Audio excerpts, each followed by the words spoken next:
So, my name's Lisa, and I have to say, there's a lot of hate in this world, and a lot of people that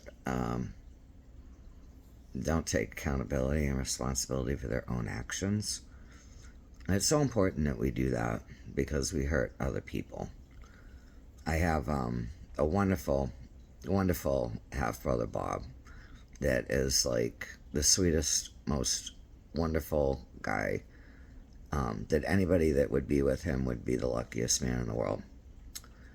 And I have another brother who is not speaking to him because he says that there's ties between my brother and me, and my brother and his mother that passed away, and connection between my brother and our dad.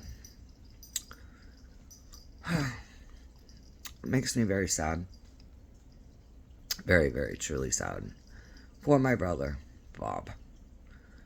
He's the sweetest guy and doesn't deserve to be treated that way at all.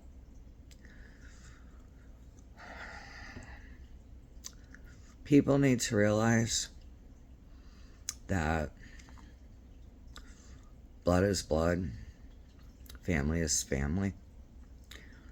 But there is some family that has disregarded having any ties whatsoever in relationship with anyone in the family.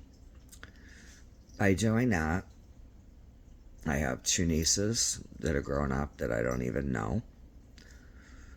I think I met Samantha when she was like maybe 2 months old in a car seat. And then Elise, I don't even know her. It's just truly sad. I would have spoiled them rotten.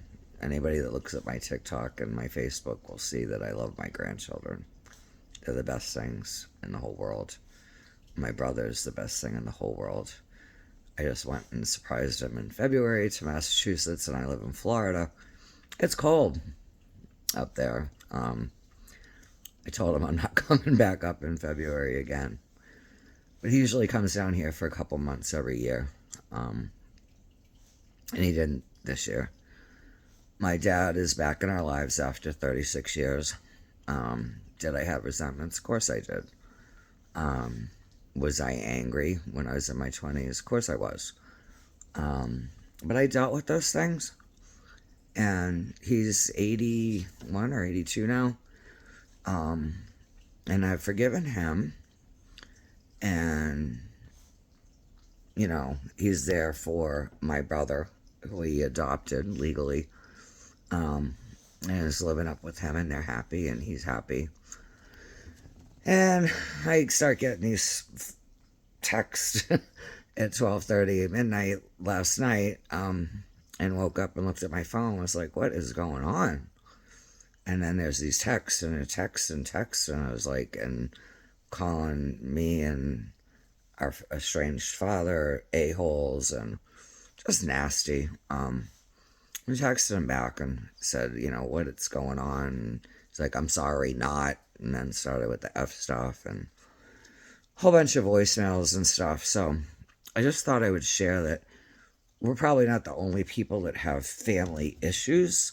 I'm sure there's a lot of people that have family issues. But, you know, you can only control yourself and your own actions. So that's all that I can do. So I'm going to continue to be there for my wonderful brother, Bob, that I love so much. He knows I have a room here for him. I do anything for him. I would drop everything I'm doing and hop on a plane if I needed to. I've always been there for him, and I will continue to be there for him. My other brother, I pray for him. He says I pray to some demon god or something. I don't even remember what he said. It's just irrelevant, honestly. But, you know, obviously this is kind of emotional for me because I really finally found my younger brother, my half brother. We have the same dad. And I was excited about him being in my life. And then he disappeared out of my life. And then he just became like this person that I don't even know. And said that he didn't talk to me by default because I talked to his mom. And when he talked about his mom, it was like ping pong balls bouncing around his head. So he stopped talking to me and the entire family, and don't take it personally. And so last night when I got up this morning and listened to, I think it was about 15 voice messages that said that I didn't try to have a relationship with him or his family. Don't know how he expected me to do that, especially when I don't have any of his contact information. And he made it clear that he didn't want me to. And then he said to my brother that he can't have a relationship with him because then he's having a relationship with me and my dad, which my brother's 30. I mean, I don't know how old Kevin is, so I'm not even going to say, I shouldn't say that. My brother is 61. His birthday was in February. He's a grown man, and he can have a relationship, and I encouraged him to have a relationship with Kevin, our estranged brother. I have no issue with it. I have no problem with it. My dad doesn't have a problem with it. We don't talk about him, and we just have a good time ourselves. Would wish that he would be there. So anyway, if that's you and that's your family situation, please stop bickering. And if you stop blaming and just do what you can do and what's in your control, which is yourself. You can't control others. You can only control yourself and your own actions. Forgiving is harder than being forgiven. And don't carry resentments around all your life and that kind of anger. It's not healthy for you, like, at all. So I've let it go. I have a wonderful family. And I've accepted my dad. I've forgiven him for not being in my life for 30-something years. I'm glad that I get to enjoy some years with him that are left. And I'm happy that he's up there with my brother Bob, and they're happy. And I have a great family here. I have a wonderful son. And I have 4 boys. My husband has Danny, Nick, and Tony. And then I have my son Wayne, and the best family ever. Boys would do anything for me, and I'm very proud of them all.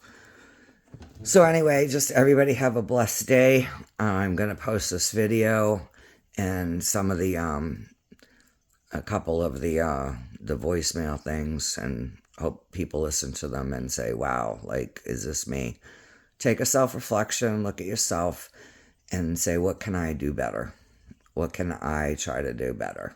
Because, again, we can only work on ourselves. We can't fix anybody else. So thanks for letting me share. Bye.